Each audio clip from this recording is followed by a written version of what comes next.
Today we're going back to the certainty box. We took a break last week for Final Empire and we're blessed by a prophecy study. But we're in a series that is 6 messages long and we've gone through 2 of them.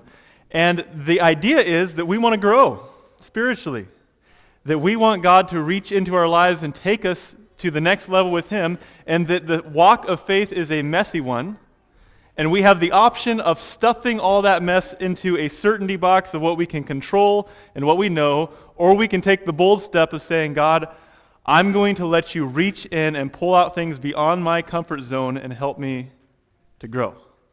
And so we spent 2 weeks there. We talked about the need to pray a prayer that says, help my unbelief. There's parts of our lives that are uncertain, and we need to go to Jesus with those parts of our lives. Then we talked about the mystery of God that is on display and how Hollywood has hijacked our imaginations, and we need to approach God's mystery with curiosity and wonder and humility. And today we're going to let God take more out of that box.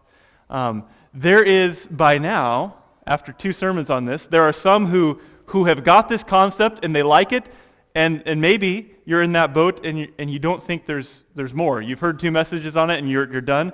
I want to encourage you, let God keep taking you deeper. And then maybe there's some who haven't been here for any of them and you say this is all new. Let God take you deeper. And then maybe there's some who've heard 2 and they say, I'm tired of this. Pastor, you have 4 more of these? And I just encourage us to let God expose things personally in our lives that we need to grow in today. What an awesome privilege. I'm feeling such a sense of honor to be gathered here on a Sabbath morning with people who want to grow in Jesus and be able to open His Word and let Him do a work in us. Isn't this just an awesome privilege? I know we do it every week, but we have the opportunity to approach God and grow deeper in Him. And so today, out of this certainty box, we're going to come to God with some of our questions. We have questions. And I want to invite Alaska Joe up here, willing to share just a little vulnerability of part of his faith journey where he had some deep questions. And if those were not brought to God, we couldn't grow. And so would you share your personal experience with some questions? Thank you, Pastor Ryan, for the opportunity to do that. I'd like to take you back a couple of years when I was 4 years old. Very, very blessed to have godly parents and godly grandparents. My grandfather came from Russia and spoke broken English. And so one day I came into the house and I told my parents, Granddaddy's going to make me a wagon. And they said, what? He's going to make me a wagon. And that was his way of saying wagon. But he made me a wagon. So I'm working with Granddaddy, and he's out in the garden, and he had a red horse, a rototiller that was painted red.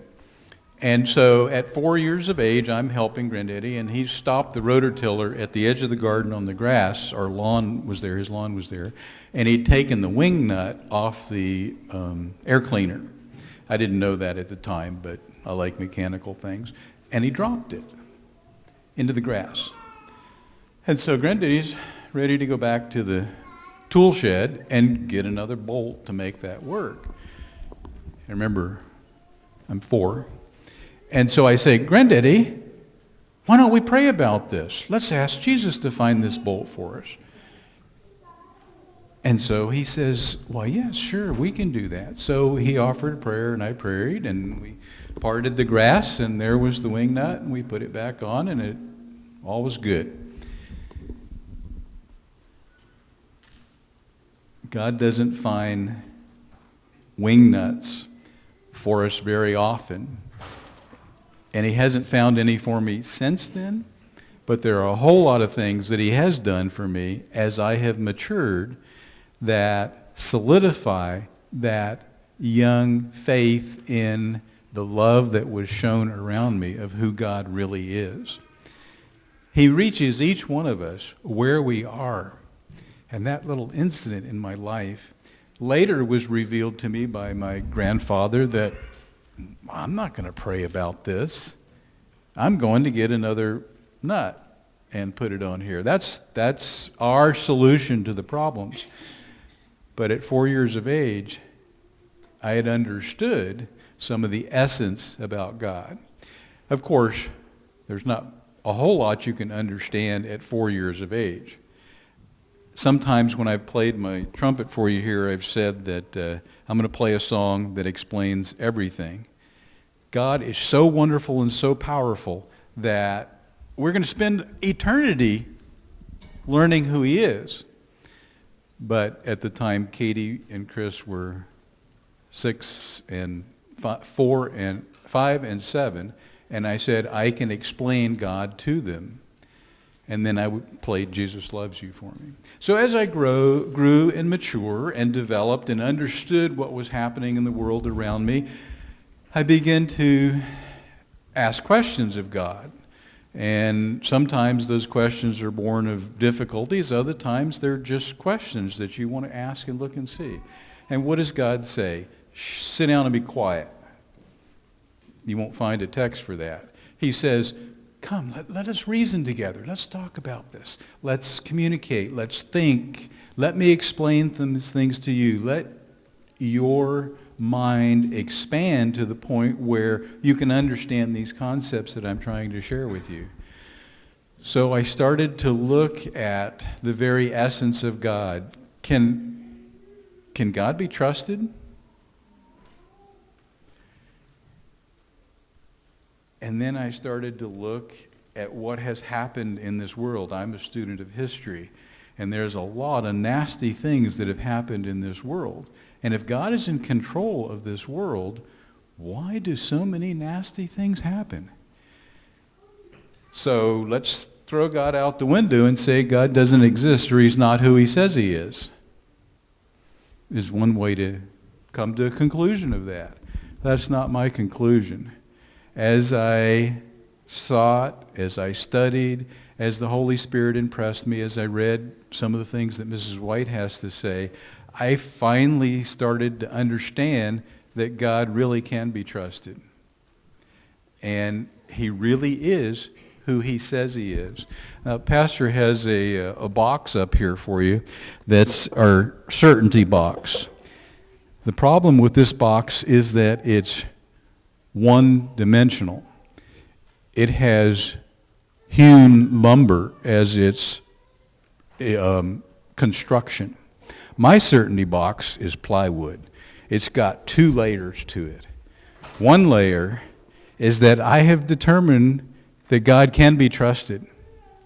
And the other layer goes the opposite direction, and it says that God is really love. That is the only thing in the Bible that we can say God is. Everything else, and that's my sermon that I'll preach next time, is that God is like when we try to understand God, except that in James we understand that God is love. That is his essence. So my certainty box has 2 layers to it. So when I get to those dark places, when life's adventures don't look quite so sure, I can rely on those 2 things.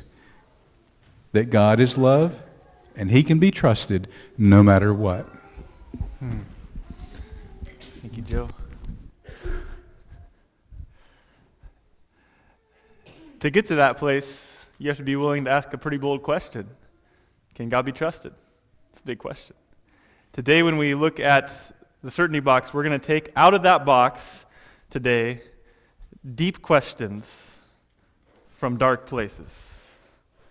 And so there are deep questions we have that come from maybe an intellectual just disagreement, or maybe they just come from ignorance, and those are deep questions too. But I'm going to talk specifically today about the deep questions that come through going through really dark, depressing, discouraging times when we didn't have the question before, but that difficult time brought out some deep questions. And so that's the type of deep question I want to consider today.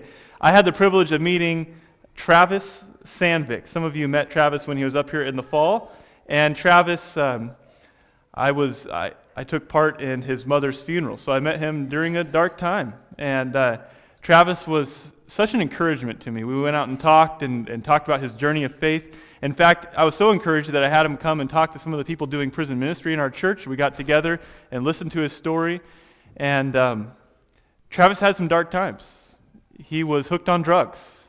In fact, the addiction was so strong that he literally lost everything but his life. He lost family, lost job, lost his home. He was homeless in Seattle and just holding cardboard signs and anything he could do to feed that addiction. And he told the story of just this dark, hopeless scene where he was raining. It does that in Washington. That's where I moved from. And so he hopped this fence, and there was a church, and there was a basement that had a door that was unlocked. So he went in the basement to get out of the rain, and he's sitting in this basement. It's dark. He's alone, and he's thinking, if I didn't wake up in the morning, no one would come looking for me. I'm alone. No one is expecting me home. I don't have anything, and I'm feeding this addiction I can't get control of. And it was just a dark realization. Here I am, and there's really, even if there's someone who cares, there's no one who expects me. I'm just here alone. And he told about being in that moment, in that dark, rainy place alone, and crying out to God. Deep questions from dark places. Now, Travis's story is one of those we praise God for because he found God. And that's something beautiful in his story, but I want to pause and not rush past the dark place. Because sometimes we rush past the dark place and say, well, and this is how his life turned out. But it doesn't do justice to the part of our journeys that have to go through some of those dark times. And maybe you are in one now, or you've gone through one recently, or you're about to go through one. But God doesn't promise that we get out of those things. In fact, our story today is just going to lead us right through an incredible man's journey of faith that goes through a dark place. So it is Matthew chapter 11, and we're talking about John the Baptist. And his story is from a very dark place. John is, in chapter 11, it says that he is in prison, verse 2. Now when John had heard in prison about the deeds of Christ, so you know the story of why John's in prison.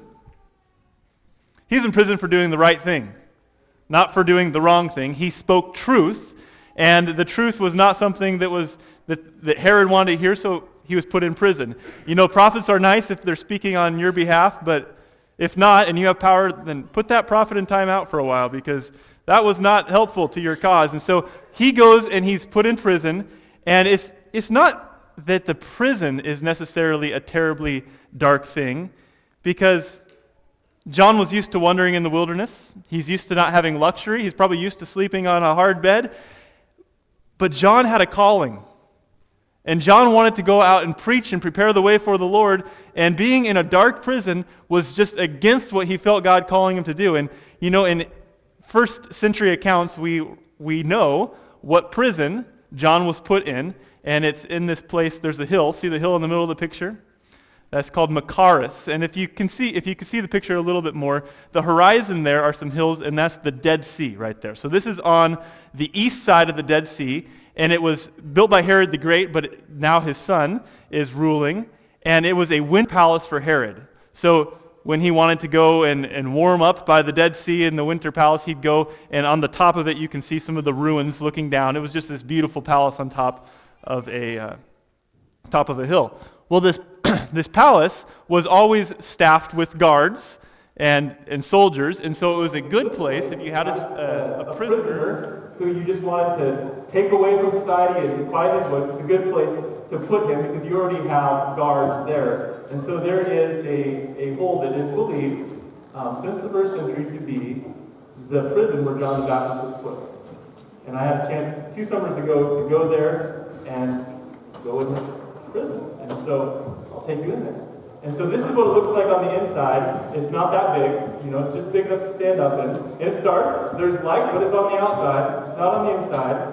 And there's maybe a couple little rooms here. I don't know exactly what they're for, but chipped out of the rock. And so this is believed to be the prison that John the Baptist was put in. So here he's sitting, and he's thinking, I should be out there preparing the way. I was, Isaiah prophesied about me. I'm out there supposed to be preaching the Messiah, and here I'm silenced not able to do what God's called me to, and I imagine more than the physical darkness, being out of society, not able to fulfill his calling, John was starting to feel dark on the inside too. And so John's experience comes from a dark place. First point I want to make is that the journey of faith passes through dark places. John was not alone. In fact, John was not weak in his faith. You might argue that John was one of the greatest in his faith. He passed through a dark place. Consider some of these great men of faith. Elijah. Now this is Elijah in 1 Kings chapter 19. Right before this, like the few chapters before this, he does great things, like proclaims a famine, speaks, it's not going to rain, and it doesn't. That's a great man of faith. That's a bold thing to say. He raises a widow's son from death to life. Shortly before this, he calls fire down on Mount Carmel, and it comes. And he has a showdown to show that God is God. So this is not a weak man in his faith, but now he's in a dark place, and he's run from Jezebel. And this is what happens in chapter 4. It says, "But he himself went a day's journey into the wilderness and came and sat down under a broom tree, and he asked that he might die, saying, 'It is enough. Now, O Lord, take away my life, for I am no better than my fathers.'" So we're not just picking on the weaklings of faith. We're looking at the heroes of faith and recognizing that the journey of faith, it passes through some dark times. You're not alone in feeling alone. So here he is saying, it's enough. I'm done. I'm ready to go. This is the experience of Moses. Think of this as a leader. He's just so burdened as a leader that after he goes and gets the Ten Commandments from God and there's a golden calf, he says, "But now, if you will, forgive their sin. But if not, please blot me out of your book that you have written." Can you imagine the dark place of his soul to look at the people and say, "God, I want them saved so bad and they've rebelled and I just can't handle these people and I see no other alternative. Either you forgive them or I'm giving up. Blot my name out." We see this in David's life more than any other because he wrote a diary about dark places. And so he shares with us the anguish of his soul. You can read in 2 Samuel just how dark of a place David was in when his son of Bathsheba was going to die. Just anguish of soul. And here are a few examples of David's dark places. It says, "For my iniquities have gone over my head like a heavy burden. They are too heavy for me." He says in Psalm 42, "Why are you downcast, O my soul? Why are you in turmoil within me?" Good question to ask. Why are you downcast, O my soul? Think of Jeremiah. Jeremiah was called to a hard thing. Jeremiah had to do strange things like lay on his side and be thrown into pits. And at one point in a dark place of his faith journey, he says, "Why did I come out from the womb to see toil and sorrow and spend my days in shame?" Job has a big account of his dark place. At one point he says, "When I remember, I am dismayed, and shuddering seizes my flesh." You've been through dark places, and then you have like something that distracts you in life, and you kind of forget about it. And then you remember, and you're like, "Oh yeah, my life is falling apart." Or maybe you wake up, and for just 10 seconds when you wake up, you forget that problem that you have, and then it comes back, and you remember, "Oh yeah, I'm in a dark place." And just like him, it says, "When I remember, I am dismayed, and shuddering seizes my flesh." He also says, "I loathe my life. I will give free utterance to my complaint. I will speak in the bitterness of my soul." Paul said it this way, "For we do not want you to be unaware, brothers, of the affliction we experienced in Asia, for we were so utterly burdened beyond our strength that we despaired of life itself." And then there's a man who passed through many dark things. In fact, he was called, before he was born, he was called a man of sorrow and acquainted with grief. He says in a garden called Gethsemane, "My soul is very sorrowful, even to death." And he says, hanging on a cross, my God, why have you forsaken me?" That is a deep question. from a dark place. And so the point is that if you're going through a dark place, you need to know that dark places are part of the faith journey. Before Jesus left, he said, John 16:33, he says, "In this world you will have trouble. But take heart, I've overcome the world." So he's giving us a promise to hold on to, but it is not a promise that you and I won't pass through some dark places. So if we take the dark place and we shove it into a certainty box that we can control, we can't grow through those experiences. It's not a fun experience, but if my experience is only the things I prefer, then I'm going to miss out on a whole lot of opportunities to be conformed into the image of Christ. God leads us through tough things, and sometimes those are the things that create in us the greatest sense of awe of who God is and the joy of life and the gratitude. And so dark places are part of the journey.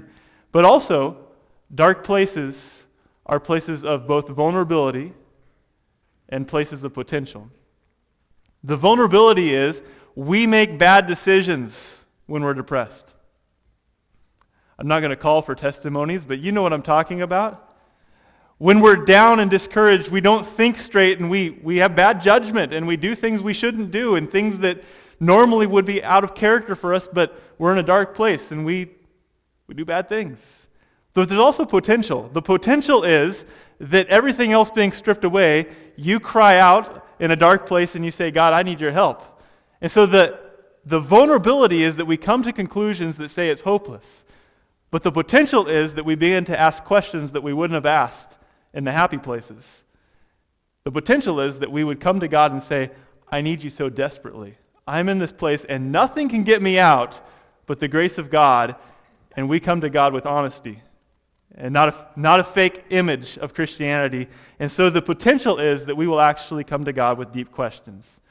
And that is what John did. Verse 3. So John is in prison. He doesn't have access to Jesus himself, but he sends his disciples. And it says, the question he sends his disciples to ask is, "Are you the one who is to come, or shall we look for another?" Now that's not just any question, that's a big question. That's the identity of Christ. And John is asking a very deep question from a dark place. And I want to consider 2 points under the deep questions. One is, you might ask, John, you of all people are the least likely to ever doubt who the Messiah is. You preached that this is the Messiah. How did you get here? I believe in our life we can testify to this too, that deep questions arise when our experience doesn't match our expectation. So we didn't have the deep question because everything was going good, but then our experience with Christ didn't match what we thought it should, and there's a misalignment, and we start to say, maybe I was wrong after all. So John, we don't know exactly what he thought the Messiah should do.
And it says, "And Jesus answered them, 'Go and tell John what you've heard and what you've seen.'" Now, in Luke 7, we get a little more of the story.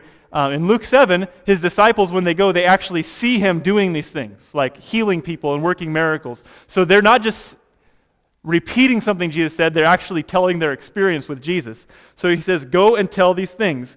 Verse 5, "The blind receive their sight, the lame walk, leopards are cleansed, the deaf hear, the dead are raised, and the poor have the good news preached to them.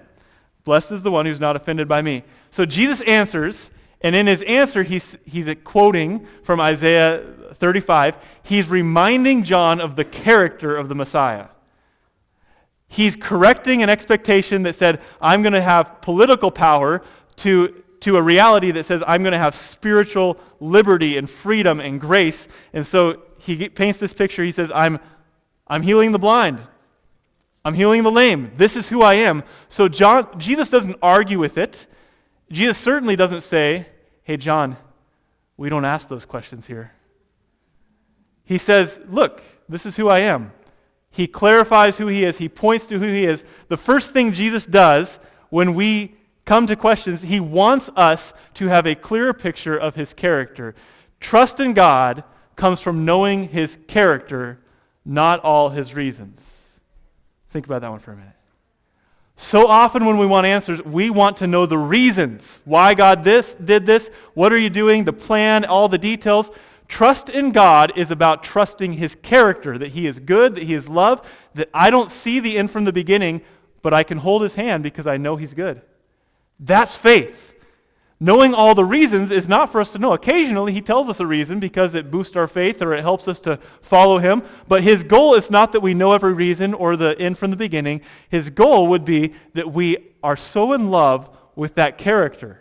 The God who is just and faithful and holy and awesome, and I want to live with that God forever, that I can hold onto that character and I can go through any dark time. Now, it would be a really difficult faith experience if we get this backwards. If we have our faith rooted in circumstances or in our understanding of his reasons, then you might have conversations that go like this. You could go to someone who's strong in their faith, and you would say, "Tell me why you believe." And they might cite reasons like, "Well, I believe because I have this daughter. And when I saw her born and she had 10 fingers and these beautiful eyes, and I looked at her and I said, there has to be a good creator. He made this beautiful daughter, and I looked at her and I said, I believe in this God." Good reason, right? But it's not God's character, it's his work. And so that works until you go to the next person and say, "Why do you not believe?" And they say, "Well, I had this beautiful daughter. And she was just this beautiful thing that I thought God created, and then at 2 years old she got cancer.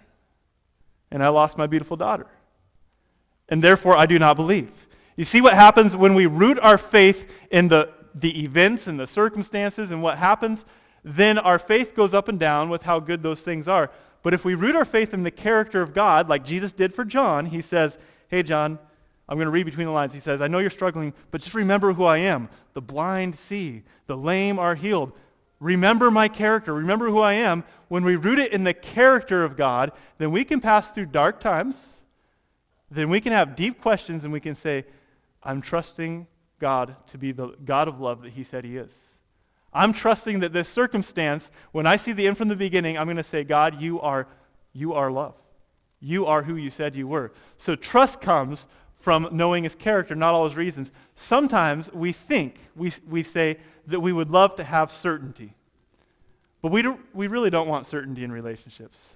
What we want is trust wisely placed. We want to put our trust in God. Think about certainty. You know, the wonderful phenomenon of falling in love. Have you ever had that happen to you? Of falling in love, it is made possible by uncertainty, right? You're thinking, I wonder if she likes me. I wonder what's going to happen. And you get excited because you're on this journey and you're growing and you're discovering. And if you were just given the first date, right? If you were given the script, you're going to date for 2 years, you're going to get engaged for 94 days, you're going to have a wedding here. Oh, that would take so much of the joy of the journey out of it, wouldn't it? The point is that intimacy is built not by knowing how things are going to turn out. Intimacy is built in relationship by being vulnerable, by trusting and having that trust proved faithful by the other person. I trusted you in this, and you came through, and I can build, and then you're a little more intimate, and you can grow, and you can trust them more the next time. And in a relationship with God, of course, he's always faithful. So every time we're vulnerable and we risk and we say, God, I'm going to hold your hand and trust your character through this, we grow in intimacy with God. We don't want certainty. We want trust wisely placed so that we can have intimacy with God. We don't want God to give us the script of the day I'm going to die. That'd be terrible. To know everything that's going to happen. I want to just know that I can hold on to God's hand and I can face what's going to come. And so God points us back to his character. And notice that Jesus, in his response, rather than shutting it down, he actually gave evidence. He wasn't afraid of responding to questions by saying, here's good evidence.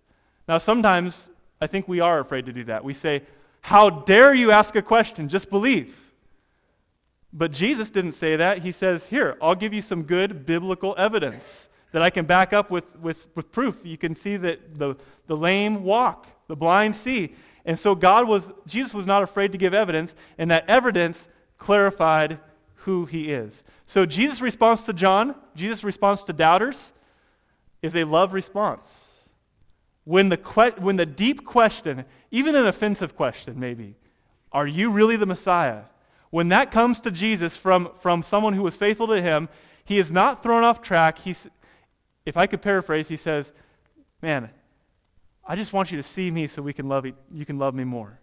He's pointing to his character. So he affirms who he is, and then he affirms who we are. And we see that through him affirming John. So Jesus sees value and identity beyond our doubts and our darkness. Notice how dramatic Jesus makes this. He didn't shut John down, but when the disciples go, he could have turned around to the crowd and said, well, there's a great man who's fallen. Or, how slow of heart. He turns around to the crowd on the heels of doubt. And notice what he says. Verse 7. As they went away. So here's the disciples leaving his presence after sharing John's deep question. As they went away, Jesus began to speak to the crowds concerning John. What do you think he says about John? Well, he says things like, what'd you go out to see? And then he says, did you go out to see a reed tossed in the wind? Now, I thought about that in a different way this week than I've ever thought about. John, in his faith, could have been seen by them as a reed tossed in the wind. He was this pillar of faith, but now he's shaken. And Jesus is saying, no, he's not shaken. He's bringing his doubts to me. He's bringing them to the right place. He's not going down into despair. He's taking his deep questions and he's bringing them to Jesus. And then he says things like, no, you went out to see a prophet. I tell you, more than a prophet. Then later he goes down and says, among those born of women, there is none risen greater than John the Baptist. What an affirmation of someone who just publicly declared his deep question about God. Do you recognize how affirming that is? In other words, Jesus is saying, I love him. He doubted and he questioned me, and I have love for him. Now, his response is affirming to us because we know that if you're in a dark place right now, maybe you're here, but at home it's not sunny. And you're in a dark place and you have some deep questions about life and what's going on, God's response to you, to the doubter, to the questioner is, just like John, I see way beyond your questions. I see value beyond your doubts. I see an identity in you beyond your dark place. We're not defined by that dark place. And so Jesus does a powerful job with the crowd of saying, this is a man who is powerful in faith. I affirm him. None risen greater than John the Baptist. Now there is a different response Jesus has, and it should catch our attention, because here John expresses his doubt, and Jesus says, there's none greater. But then he points his finger at those around him and their doubt, and we go to verse 20 through 24, and he says, then he began to denounce the cities of where most of his mighty works has been done, because they did not repent. So he says, woe to you. He says, if the miracles performed in you were done in Tyre and Sidon, they would have repented long ago in dust and ashes. So here's the question. How can John the Baptist send representatives to Jesus and say, "Are you the Messiah?" Doubt. And the cities there reject Jesus with the miracles, and Jesus responds with loving gentleness to one. He says, "John, I affirm you," and to the other he says, "Woe to you." There's a huge difference in what John does and what they did. See, Jesus sees the difference between our cry for answers and our rejection of answers. Deep questions are not rejecting Jesus. They are crying out for God to make himself more clear. So in your place of darkness, don't feel guilty that deep questions are going through your mind. The difference is, I have a question and I'm going to Jesus trusting that he is the answer. What they had done and what Jesus said, "Woe to you" for, is in their darkness, they had come to a conclusion. They had come to a certainty box. Jesus was not the Messiah. That was their certainty box. And they had, instead of looking to Jesus for answers, they let their dogmatic conclusions be the final answer. So the difference here between John, who's affirmed, and the cities who are rebuked is one of them takes their questions to Jesus saying, "You have to have an answer, God." The other one says, "I've come to a conclusion in my darkness, and my conclusion is the final answer." So in your darkness right now, in your dark place, don't feel guilty to come desperately before Jesus. His response is one of affirmation.